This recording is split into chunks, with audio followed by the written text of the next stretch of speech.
I call the member for Fremantle. Thank you, Deputy Speaker. I'm glad to make some remarks on the tabling of the report titled From Rubbish to Resources, Building a Circular Economy by the Standing Committee on Industry, Innovation, Science and Resources. And I thank the committee, the member for Higgins and other members of the committee for their work, including the Deputy Chair, the member for Cunningham and the member for Moreton. It's true to say that reviewing the operations of what is a $15 billion industry in this country is no small job. It means considering how we deal with some 70 million tonnes of waste per annum and how we deal with that much better for our environment and much better for our economy than we do currently. I do want to acknowledge the stakeholders who are part of the inquiry process, because I know that the waste crisis in Australia has meant that all those involved in waste and resource management have been under significant pressure, and they've also wanted to contribute to how Australia does a better job of dealing with our waste and the resources that they represent. So I'm sure that there are members of the industry that would be forgiven for having a little bit of sort of inquiry fatigue just because they've participated in a number of reviews recently and also in the process that has led to the government's legislation that has just passed the Senate this week. It is worth starting, when we look at this area, with understanding the state of play. We do have a waste crisis in this country.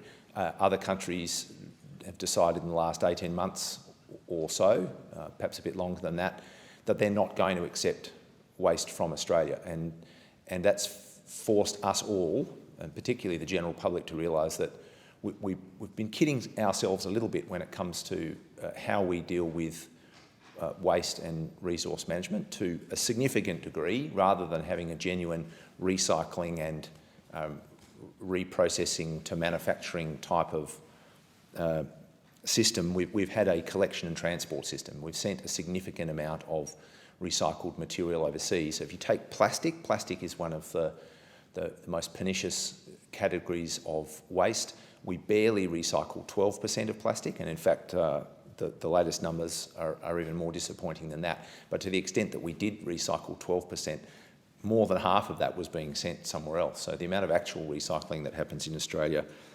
is very little indeed. We on the whole, we recycle about 58% of waste. The target is to get to 80% by 2030. The way things have been going in recent times doesn't give us a huge basis for confidence in that. We do need to keep making changes. This is going to be a reform effort that takes ongoing energy and the sort of the follow-through from government that we haven't seen a lot of. I do want to just refer to the most recent numbers that came through the ABS sort of waste survey. They showed that we'd gone from 67 million tonnes annually to 76 million tonnes annually, which is a sort of 13% increase. That's running in the wrong direction. The National Waste Policy target was to get from 67 million to get a 10% reduction on that by 2030, to actually reduce waste overall to probably around 60 million tonnes. Well, we're out to 76 million tonnes already. Plastic has actually gone down from its already poor rate of 12% recycled to 9%. We are now at the point that that is essentially 3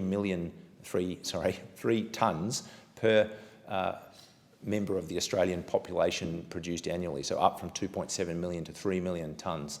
And when you think that only a little bit more than that is recycled, that means that the equivalent of a sort of a small to medium-sized car worth of waste is going into landfill at best for every single one of us every single year, and that's something we need to do something about. And it is got a lot to do with much better environmental outcomes, but it actually has to do with much better economic and job outcomes as well. Because if you think about sustainability as a whole, what we currently do in Australia and most other parts of the world is very much this linear economy. We take limited resources, we turn them into things that we often don't use for very long, and then we throw them away. And that is literally unsustainable. And we are depleting resources at a rate that cannot continue and then the way that we dispose of that material is taking a toll on the environment. And the best example is in marine plastic. Something like 10 million tonnes of plastic goes into the ocean each year. It's accumulating at a faster and faster rate. There are lots of very scary measures of what that means in the future. The estimate that by 2050 there would be as much plastic by weight in the ocean as there currently is fish. Add to that the fact that global plastic production is expected to triple by 2040. This is a massive environmental and human health problem, and so far we are not doing enough to combat it. I want to go to some of the recommendations in the report that I think are particularly valuable. Recommendation 3 talks about the need for the Commonwealth, through the National Waste Policy, to lead a sort of a strategic approach to the transportation and infrastructure requirements. I think that's really important.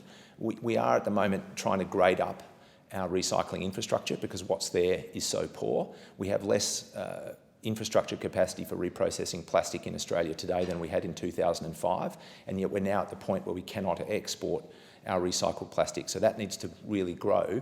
As it grows, we need to make sure it's distributed fairly and strategically. Australia is a continental landmass with significant cities dotted here, there and everywhere. You're not going to get infrastructure at scale everywhere. So we need to consider carefully, and government needs to lead the process by which we get that infrastructure where we need it, and we consider what the transport arrangements are going to be where you've got a jurisdiction. It could be Western Australia, or it could be Tasmania, or it could be far north Queensland, where transport, some kind of export in a sense within Australia, is still going to be needed. Recommendation 5 recommends that the Minister for Environment report annually to Parliament on progress through the National Waste Policy Action Plan. I think any greater transparency in reporting in this space is really valuable.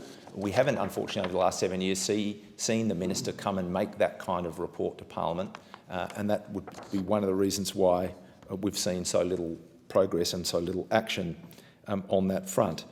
Recommendation 12 suggests that the Commonwealth design and implement a national public education and awareness campaign. I think there's some value in that too. There's probably a few things that go underneath that around harmonisation of the approach to waste. It's very hard to have a national campaign when things are so different from jurisdiction to jurisdiction, with different container deposit schemes, different municipal waste collection arrangements. But that would certainly be valuable, because at the moment, to some degree, what people think of with respect to our waste system is disconnected from the reality.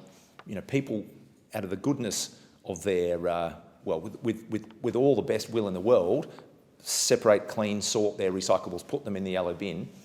There would be some disappointment, I think, if householders were to reflect over the last couple of years on what the reality was in terms of how much actually got recycled, and particularly how much of it got reincorporated in that true sort of circular model, because the reality is very little. Plastic packaging is a good example. We have a target to get to 50% recycled content in packaging by 2025. With plastic, it's currently at 2%. So of all the plastic stuff that we use and throw away, only 2% on average across the packaging field incorporates recycled content, and that is not enough. We need that demand, we need that pull-through in the manufacturing if we're really going to get circularity. The final recommendation I'll point to is recommendation 15, which just talks about coordinating a national assessment of capacity and potential in rural, regional and remote communities. I think that's really important. The disadvantage that faces rural, regional and remote communities with respect to waste is like the disadvantage they face in many other areas of Australian life. I met with representatives of the Torres Strait Island Regional Council last week. They represent 15 island communities. You can imagine what a challenge it is for them in terms of waste and preventing waste from polluting their environment. So we need to think about how we can better support those communities. Finally, Deputy Speaker, I just say the areas that the government has talked about and is yet to show much by way of achievement are procurement, producer responsibility and labelling. Procurement in particular. The National Waste Policy Action Plan says that the Commonwealth will provide clear procurement guidelines for the purchase or incorporation in tendering processes of recycled material by the end of this year. There's only a few days left. We haven't seen that yet. The Prime Minister promised it at the Plastic Summit in March, and we're still waiting.